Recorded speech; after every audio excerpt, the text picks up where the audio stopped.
If I'm saying that I need work-life balance or I'm burning out, in a sense, I'm deflecting responsibility. Oh, that's an interesting way to put it. So who's in control? We are. Okay, so if I'm in control, then if I'm putting myself in a situation that's overwhelming me, then I need to back off of the situation. But also I need to learn that if I am in a situation that I would back off of, then my goal isn't big enough or I'm not committed enough to the goal, right? It goes hand in hand. So if somebody is dying of starvation and they need food and they'll, dig through a wall to get to food, they're not really thinking about their fingernails or whatever it is. They just want to accomplish the mission. Yeah. Because they want it so bad. So if you're burnt out going after a goal that you don't care about, whose fault is that? Yeah, it's mine. Yeah. And so I think it kind of deflects responsibility in a sense that, listen, I'm not a victim. If I either need to get more fired up about what it is I'm doing to the point where I'll dig through a wall to get there, or I need to recalculate my kind of my exchange of value, right? Because it's just an exchange of energy. Yeah. That's what you're doing. Your expertise, your energy is what you're giving. And so I just think fundamentally, the expectations are wrong. So like we were talking about the building here, like my expectations going in were that it was going to be harder than I thought. Yeah, for sure. And I think we talked about it, right? Do you remember me kind of telling everybody like, hey, we're going into a new thing here. We have to be on it because there's going to be some variables, that sort of thing.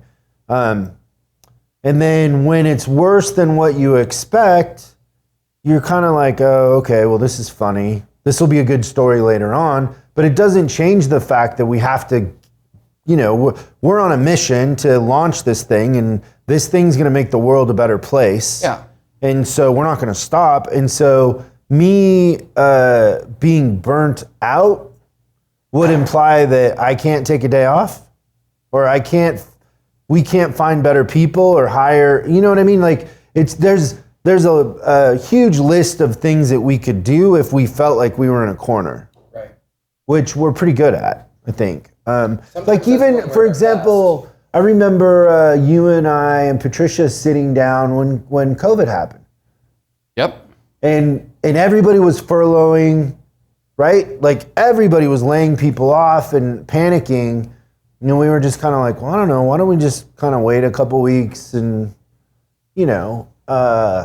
not panic, and let's just kind of see what happens, right?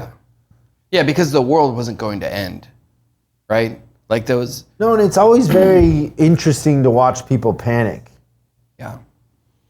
Yeah, I think that the COVID thing for our company that's probably one of my proudest moments that I think we've had, is the way that we handled that adversity. I remember when Volkswagen had that diesel recall. I had 2 dealers call me on my cell phone saying that they were going to give their franchises back. Yeah.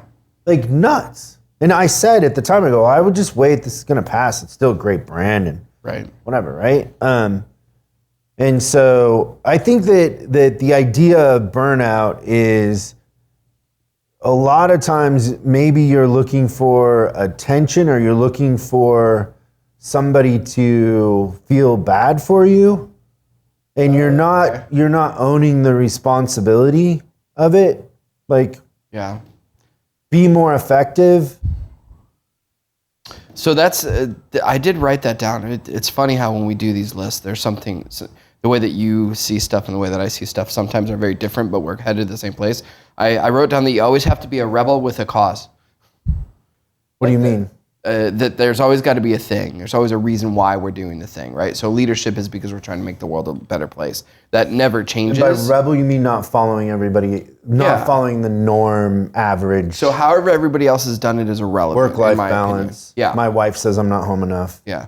And the truth is that I think that you kind of said it too, is like when we start to deviate from what the expectation is, it just means we got to put in more energy to get to back to where we're supposed to go.